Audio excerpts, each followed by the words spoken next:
Book 6, Chapter 3, Interviews and Negotiations.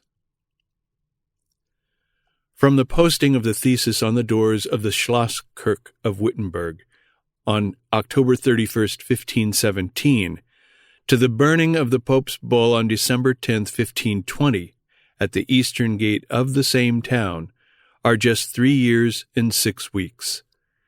In these 3 short years, a great change has taken place in the opinions of men, and indeed in those of Luther himself.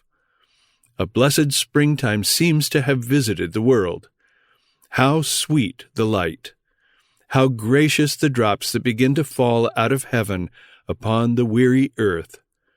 What a gladness fills the souls of men, and what a deep joy breaks out on every side, making itself audible in the rising songs of the nations which, gathering around the standard of a recovered gospel, now come in fulfillment of an ancient oracle, unto Zion with singing.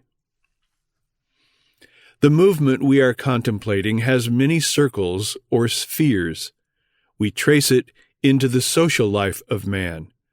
There we see it bringing with it purity and virtue. We trace it into the world of intellect and letters.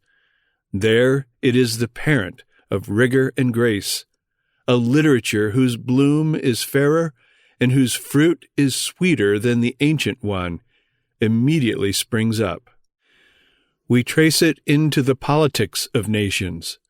There it is the nurse of order and the guardian of liberty. Under its aegis there grow up mighty thrones and powerful and prosperous nations. Neither is the monarch a tyrant, nor are the subjects slaves, because the law is superior to both, and forbids power to grow into oppression or liberty to degenerate into licentiousness. Over the whole of life does the movement diffuse itself. It has no limits but those of society, of the world. But while its circumference was thus vast, we must never forget that its center was religion or dogma, great everlasting truths acting on the soul of man and affecting its renewal, and so restoring both the individual and society to right relations with God, and bringing both into harmony with the holy, beneficent, and omnipotent government of the Eternal. This was the pivot on which the whole movement rested, the point around which it revolved. At that center were lodged the vital forces, the truths. These ancient, simple, indestructible, changeless powers came originally from heaven. They constitute the life of humanity, and while they remain at its heart, it cannot die, nor can it lose its capacity of reinvigoration and progress. These life-containing and life-giving principles had, for 1,000 years past, been, as it were, in a sepulchre, imprisoned in the depths of the earth. But now, in this gracious springtime, their bands were loosed, and they had come forth to diffuse themselves over the whole field of human life, and to manifest their presence and action in 1,000 varied and beautiful forms. Without this center, which is theology, we never should have had the outer circles of this movement, which are science, literature, art, commerce, law, liberty. The progress of a being morally constituted, as society is, must necessarily rest on a moral basis. The spiritual forces, which Luther was honored to be the instrument of once more setting in motion, alone could originate this movement and conduct it to such a goal as would benefit the world. The love of letters and the love of liberty were all too weak for this. They do not go deep enough, nor do they present a sufficiently high aim, nor supply motives strong enough to sustain the toil, the self-denial, the sacrifice by which alone the end aimed at in any true reformation can be attained. Of this, the history of Protestantism furnishes us with two notable examples. Duke George of Saxony was a prince of truly national spirit, and favored the movement at the first because he saw that it embodied a resistance to foreign tyranny. But his hatred to the doctrine of grace made him, in no long time, one of its bitterest enemies.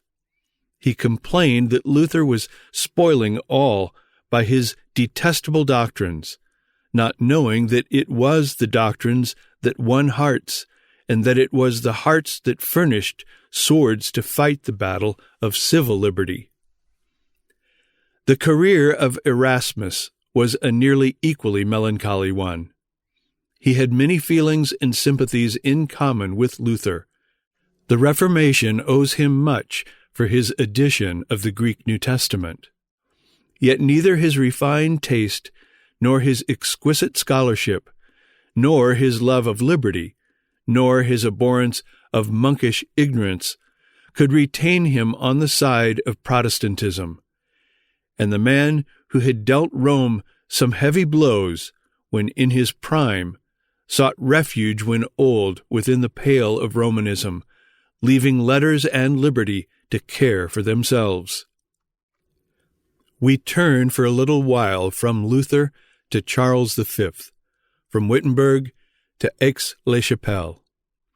The crown of Charlemagne was about to be placed on the head of the young emperor, in the presence of the electoral princes, the dukes, archbishops, barons, and counts of the empire, and the delegates of the papal see. Charles had come from Spain to receive the regalia of empire, taking England in his way, where he spent 4 days in attempts to secure the friendship of Henry VIII, and detach his powerful and ambitious minister, Cardinal Wolsey, from the interests of the French king by dangling before his eyes the brilliant prize of the papal tiara. Charles was crowned on the 23rd of October, in presence of a more numerous and splendid assembly than had ever before gathered to witness the coronation of emperor. Having fallen prostrate on the cathedral floor and said his prayers, Charles was led to the altar and sworn to keep the Catholic faith and defend the Church. He was next placed on a throne overlaid with gold. While Mass was being sung, he was anointed on the head, the breast, the armpits, and the palms of his hands. Then he was led to the vestry and clothed as a deacon. Prayers having been said, a naked sword was put into his hand, and again he promised to defend the Church and the empire. Sheathing the sword, he was attired in the imperial mantle and received a ring with the scepter and the globe. Finally, 3 archbishops placed the crown upon his head, and the coronation was concluded with a proclamation by the Archbishop of Mainz to the effect that the Pope confirmed what had been done, and that it was his will that Charles V should reign as emperor. Along with the assemblage at Aix-la-Chapelle came a visitor whose presence was neither expected nor desired, the plague. And the moment the coronation was over, Charles V and his brilliant suite took their departure for Cologne.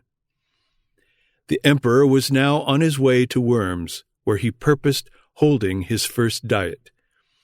The rules of the Golden Bull had specially reserved that honor for Nuremberg, but the plague was at present raging in that town also, and Worms was chosen in preference. In the journey thither the court halted at Cologne, and in this ancient city on the banks of the Rhine were commenced those machinations which culminated at the Diet of Worms. The Papal See had delegated 2 special envoys to the imperial court to look after the affair of Luther, Marino Caraccioli, and Girolamo Aleander. This matter now held the first place in the thoughts of the Pope and his counselors. They even forgot the Turk for the time. All their efforts to silence the monk or to arrest the movement had hitherto been in vain, or rather had just the opposite effect. The alarm in the Vatican was great. The champions sent by Rome to engage Luther had one after another been discomfited. Tetzel, the great indulgence-monger, Luther had put utterly to rout. Cajetan, the most learned of their theologians, he had completely baffled. Eck, the ablest of their polemics, he had vanquished. The plausible Miltitz had spread his snares in vain. He had been outwitted and befooled. Last of all, Leo himself had descended into the arena, but he had fared no better than the others. He had been even more ignominiously handled, for the audacious monk had burned his bull in the face of all Christendom. Where was all this to end? Already the See of Rome had sustained immense damage. Pardons were becoming unsaleable. Annats and reservations and first-fruits were, alas, withheld. Holy shrines were forsaken. The authority of the keys and the ancient regalia of Peter was treated with contempt. The canon law, that mighty monument of pontifical wisdom and justice, which so many minds had toiled to rear, was treated as a piece of lumber and irreverently thrown upon the burning pile. Worst of all, the pontifical thunder had lost its terrors, and the bolt which had shaken monarchs on their thrones was daringly flung back at the thunderer himself. It was time to curb such audacity and punish such wickedness. The two envoys at the court of the emperor left no stone unturned to bring the matter to an issue. Of the two functionaries, the more zealous was Aleander, who has already come before us. An evil prestige attached to him for his connection with the papal see during the most infamous of its pontificates, that of Alexander VI. But he possessed great abilities. He had scholarly tastes, indefatigable industry, and profound devotion to the See of Rome. She had at that hour few men in her service better able to conduct to a favorable issue this difficult and dangerous negotiation. Luther sums up graphically his qualities. Hebrew was his mother tongue, Greek he had studied from his boyhood, Latin he had long taught professionally. He was a Jew, but whether he had ever been baptized he did not know. He was no Pharisee, however, for certainly he did not believe in the resurrection of the dead, seeing he lived as if all perished with the body. His greed was insatiable, his life abominable, his anger at times amounted to insanity. Why he seceded to the Christians he knew not, unless it were to glorify Moses by obscuring Christ. Aleander opened the campaign with a bonfire of Luther's writings at Cologne. "What matters it," said some persons to the papal delegate, "to erase the writing on paper? It is the writing on men's hearts you ought to erase. Luther's opinions are written there." "True," replied Aleander, comprehending his age, "but we must teach by signs which all can read." Aleander, however, wished to bring something else to the burning pile, the author of the books even. But first he must get him into his power. The Elector of Saxony stood between him and the man whom he wished to destroy. He must detach Frederick from Luther's side. He must also gain over the young Emperor Charles. The last ought to be no difficult matter. Born in the old faith descended from an ancestry whose glories were entwined with Catholicism, tutored by Adrian of Utrecht, surely this young and ambitious monarch will not permit a contemptible monk to stand between him and the great projects he is revolving. Deprived of the protection of Frederick and Charles, Luther will be in the nuncio's power, and then the stake will very soon stifle that voice which is rousing Germany and resounding through Europe. So reasoned Aleander. But he found the path beset with greater difficulties than he had calculated on meeting. Neither zeal nor labor nor adroitness was lacking to the nuncio. He went first to the emperor. "We have burned Luther's books," he said. The emperor had permitted these piles to be kindled. "But the whole air is thick with heresy. We require, in order to its purification, an imperial edict against their author." "I must first ascertain," replied the emperor, "what our father, the Elector of Saxony, thinks of this matter." It was clear that before making progress with the emperor, the elector must be managed. Aleander begged an audience of Frederick. The elector received him in the presence of his counselors and the Bishop of Trent. The haughty envoy of the papal court assumed a tone bordering on insolence in the elector's presence. He pushed aside Caraccioli, his fellow envoy, who was trying to win Frederick by flatteries, and plunged at once into the business. "This Luther," said Aleander, "is rending the Christian state. He is bringing the empire to ruin. The man who unites himself with him separates himself from Christ." Frederick alone, he affirmed, stood between the monk and the chastisement he deserved, and he concluded by demanding that the elector should himself punish Luther, or deliver him up to the chastiser of heretics, Rome. The elector met the bold assault of Aleander with the plea of justice. No one, he said, had refuted Luther. It would be a gross scandal to punish a man who had not been condemned.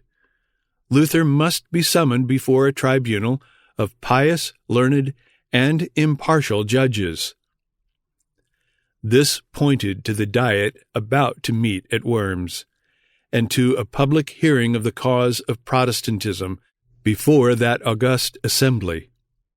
Than this proposal, nothing could have been more alarming to Aleander. He knew the courage and eloquence of Luther. He dreaded the impression his appearance before the Diet would make upon the princes. He had no ambition to grapple with him in person, or to win any more victories of the sort that Eck so loudly boasted. He knew how popular his cause already was all over Germany, and how necessary it was to avoid everything that would give it additional prestige.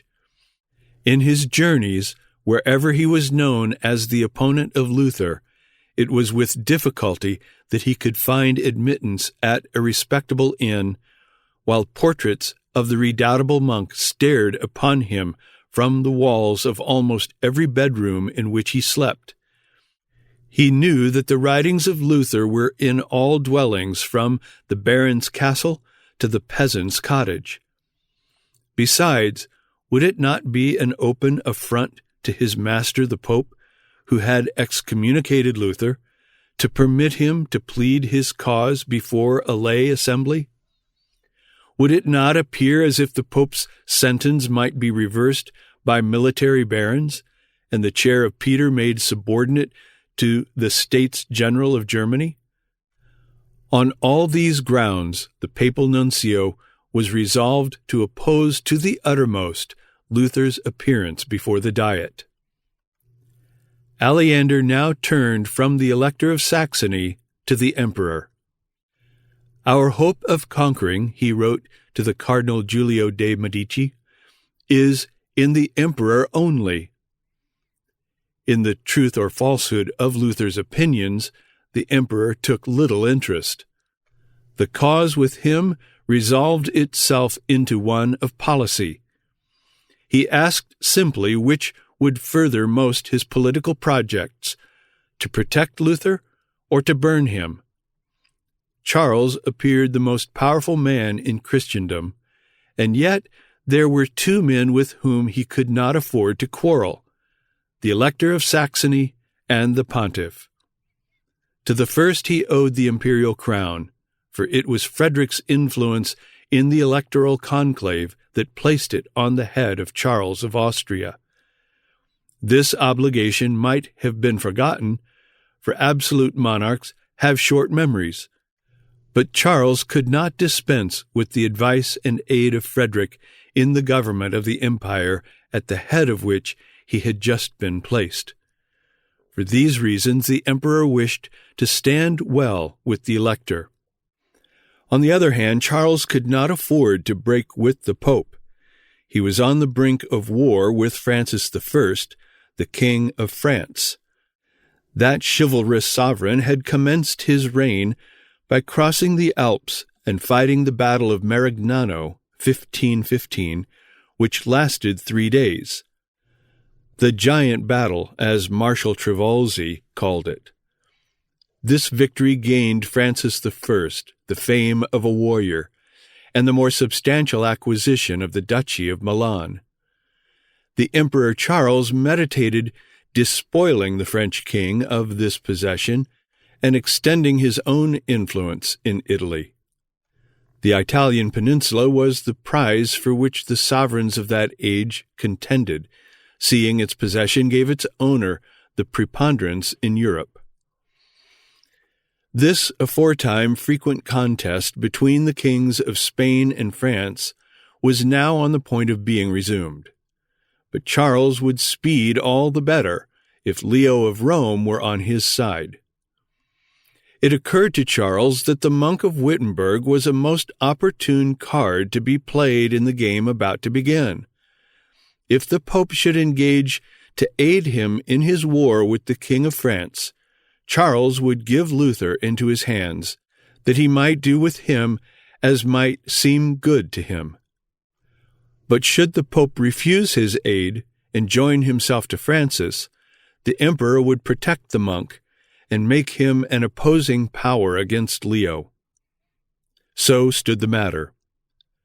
Meanwhile, negotiations were being carried on with the view of ascertaining on which side Leo, who dreaded both of these potentates, would elect to make his stand, and what in consequence would be the fate of the reformer, imperial protection or imperial condemnation. In this fashion did these great ones deal with the cause of the world's regeneration.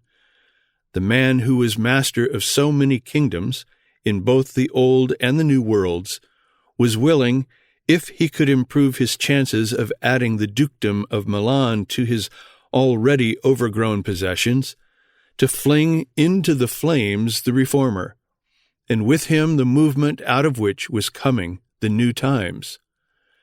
The monk was in their hands, so they thought. How would it have astonished them to be told that they were in his hands, to be used by him as his cause might require, that their crowns, armies, and policies were shaped and moved, prospered or defeated, with sole reference to those great spiritual forces which Luther wielded.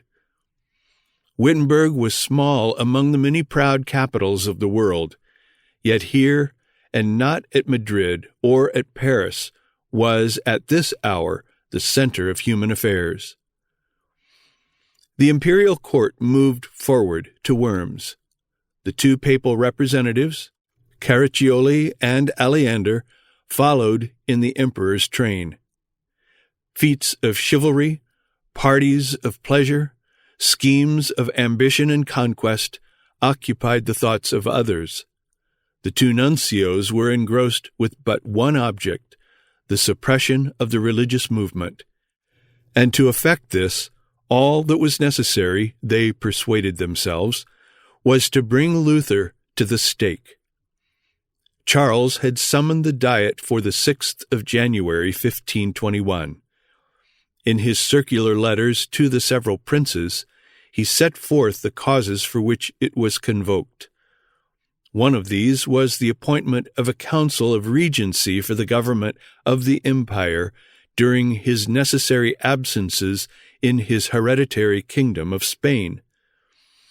But another, and still more prominent matter in the letters of convocation, was the concerting of proper measures for checking those new and dangerous opinions which so profoundly agitated Germany and threatened to overthrow the religion of their ancestors.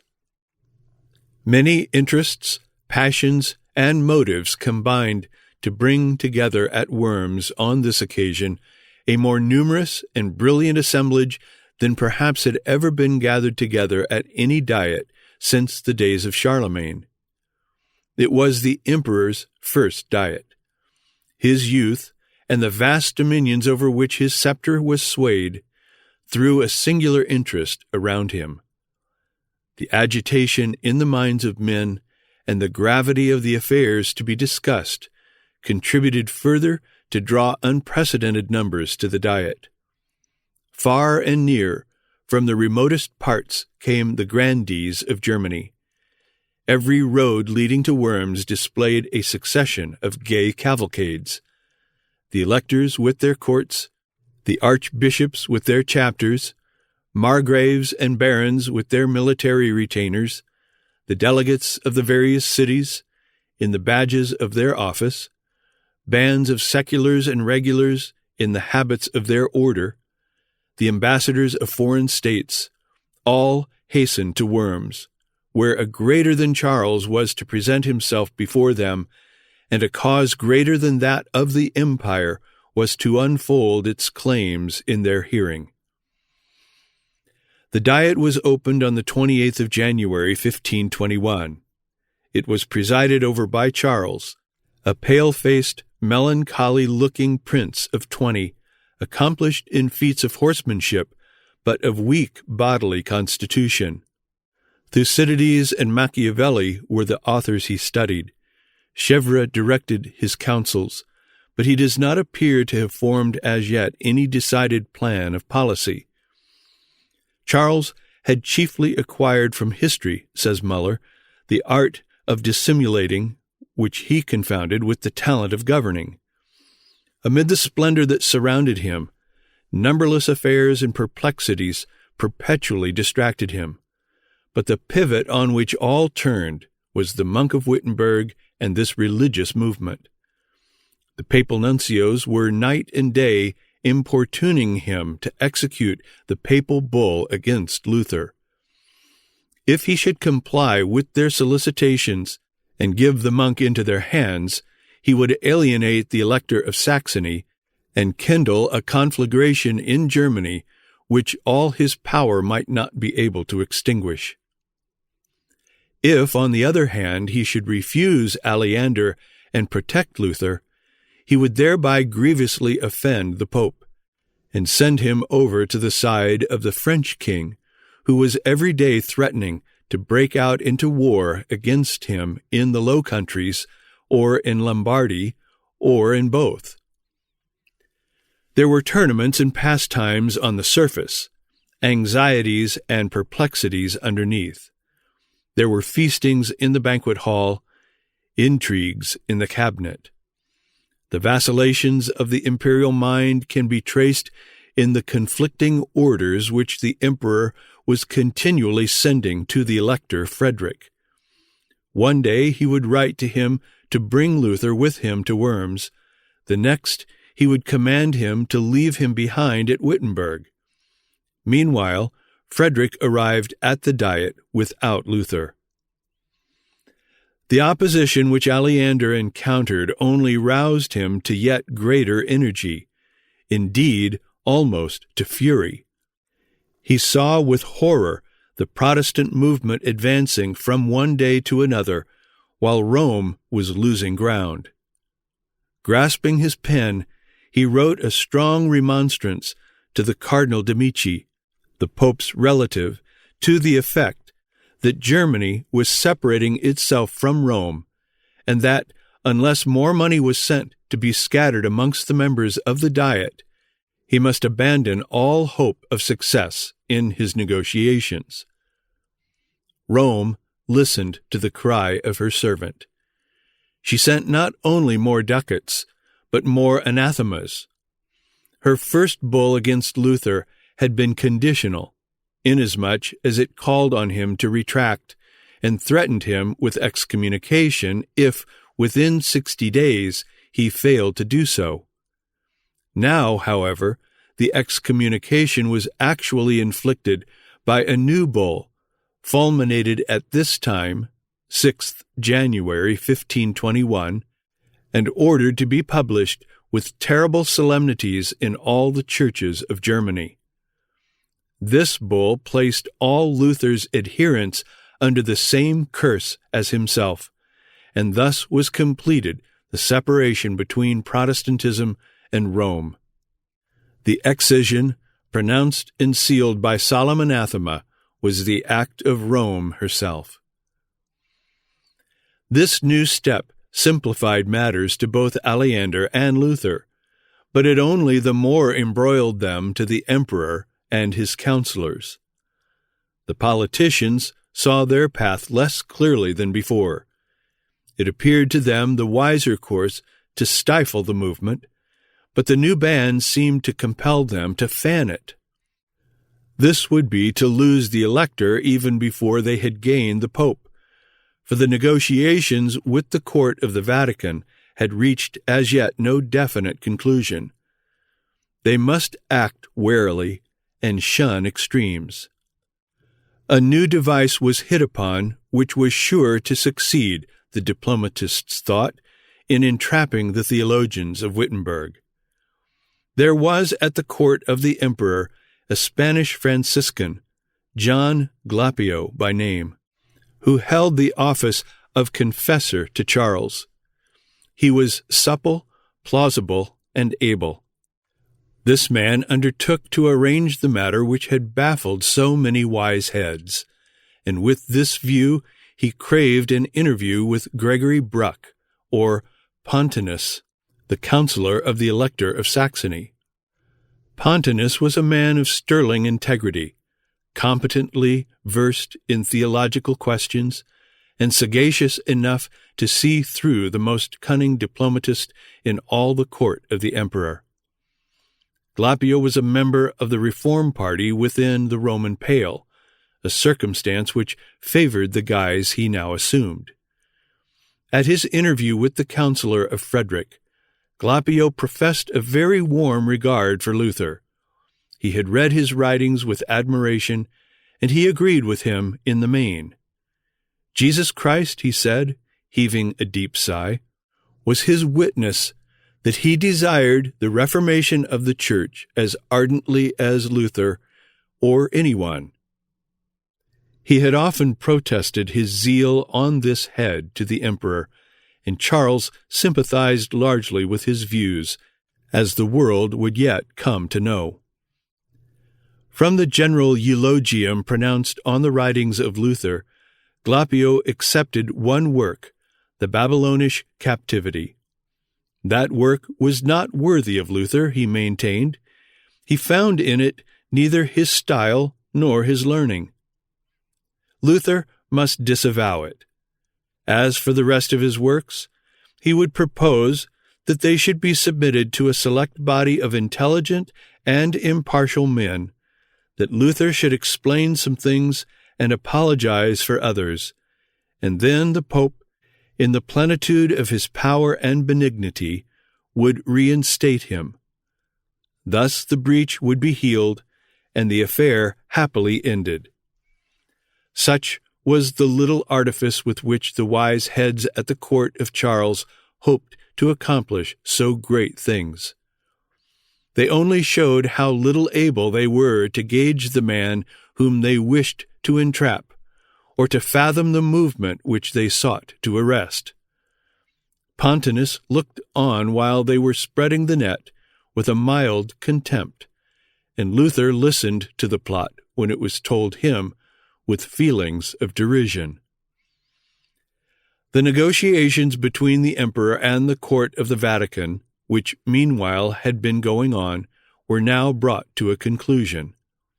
The Pope agreed to be the ally of Charles in his approaching war with the French king, and the emperor, on his part, undertook to please the Pope in the matter of the monk of Wittenberg.